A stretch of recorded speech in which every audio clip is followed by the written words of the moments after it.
राजस्थान की सरकार ने सुप्रीम कोर्ट में एफिडेविट फाइल करके मेरी धर्मांतरण नियंत्रण की मांग वाली पीआईएल का समर्थन किया है। मैं राजस्थान की सरकार को धन्यवाद देता हूं।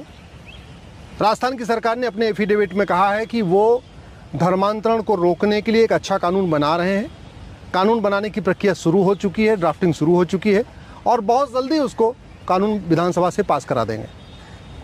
राजस्थान की सरकार ने यह भी कहा है कि धर्मांतरण रोकने के लिए सुप्रीम कोर्ट जो आदेश पारित करेगा उसको वो राजस्थान में लागू करेंगे। मैंने सुप्रीम कोर्ट में जो पीआईएल फाइल किया उसमें सभी राज्य सरकारों को पार्टी बनाया हुआ है। सुप्रीम कोर्ट ने सभी राज्य सरकारों को नोटिस जारी किया हुआ है और हमने ये मांग किया है कि धर्मांतरण को राष्ट्र की सुरक्षा के लिए खतरा घोषित किया जाए और धर्मांतरण कराने वाले मिशनरियों और जिहादियों के खिलाफ नेशनल सिक्योरिटी एक्ट लगाया जाए। दूसरी हमारी मांग है कि धर्मांतरण को देश की एकता अखंडता के लिए खतरा घोषित किया जाए और जो संगठन धर्मांतरण कराते हैं साम दाम दंड भेद द्वारा झूठ बोल के, लालच दे के, धोखा दे के, उनके खिलाफ यूएपीए की धारा लगाई जाए।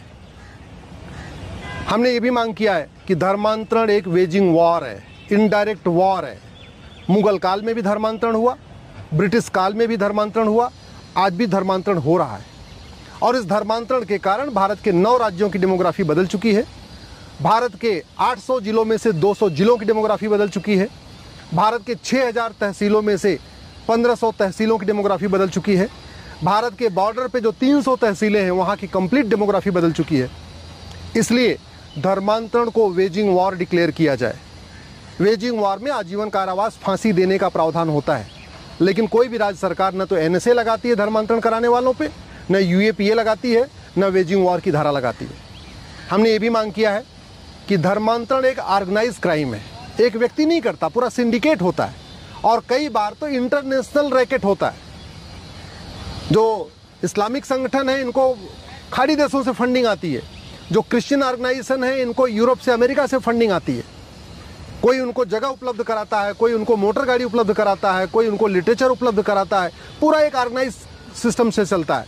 कोई उनको हॉस्पिटल में जगह देता है, कोई उनको स्कूलों में आके कन्वर्ट करने की कोशिश करता है। इसलिए धर्मांतरण को ऑर्गेनाइज क्राइम घोषित किया जाए, गैंगस्टर एक्ट लगाई जाए, मकोका लगाया जाए। गुजरात में गुजकोका है ऑर्गेनाइज क्राइम से निपटने के लिए, और इनकी 100% प्रॉपर्टी जब्त किया जाए। जो आदमी धर्मांतरण के रैकेट में शामिल है, डायरेक्ट या इनडायरेक्ट, उनकी 100% प्रॉपर्टी जब्त किया जाए। और हमने ये भी रिक्वेस्ट किया है कि धर्मांतरण कराने वाले मिशनरी और जिहादियों की नागरिकता खत्म करने के लिए सिटीजनशिप एक्ट में संशोधन किया जाए। चूंकि सिटीजनशिप एक्ट पार्लियामेंट का कानून है, इसलिए उसमें संशोधन केंद्र सरकार ही कर सकती है।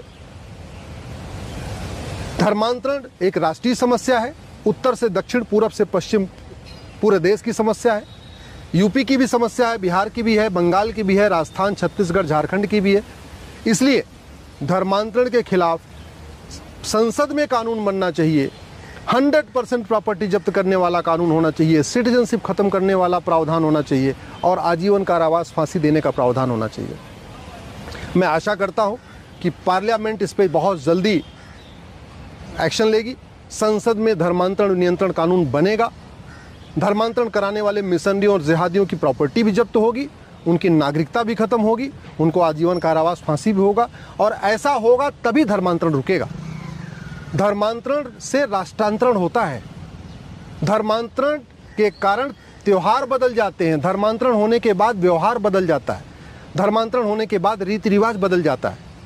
आप देख लीजिए नॉर्थ ईस्ट में ट्राइबल अपना कल्चर भूल चुके हैं। नागालैंड में कहने को नागालैंड है, न वहाँ नागा संस्कृति बची है, न नागा परंपरा बची है, न नागा रीति रिवाज बचा है, न वहाँ पे त्यौहार बचा है। कुछ नहीं, सब खत्म हो चुका है। पूरा क्रिश्चियन हो चुका है। मेघालय में पूरा क्रिश्चियन ने पूरा हाईजैक कर लिया, पूरे शासन व्यवस्था को, पूरी सरकार को हाईजैक किया हुआ है। ऐसे पूर्वोत्तर के राज्यों में यही स्थिति है। कश्मीर में पहले हम देख चुके हैं। अगर हमने धर्मांतरण नहीं किया तो 20 से 25 साल के बाद भारत की डेमोग्राफी पूरी बदल जाएगी। धर्मांतरण के खिलाफ इसलिए कठोर कानून जरूरी है। मैं आशा करता हूं कि माननीय प्रधानमंत्री इस पर गंभीरता के साथ चर्चा करेंगे और धर्मांतरण कराने वाले मिशनरियों और जिहादियों के खिलाफ एनएसए भी लगेगा, यूएपीए भी लगेगा, वेजिंग वॉर की धारा लगेगी, गैंगस्टर एक्ट भी लगेगा। इनकी प्रॉपर्टी भी जब्त होगी, इनकी नागरिकता भी खत्म होगी और इनको आजीवन कारावास, फांसी मिलेगा। मुझे पूरा विश्वास है कि बहुत जल्दी पार्लियामेंट में इस पर कानून बनेगा।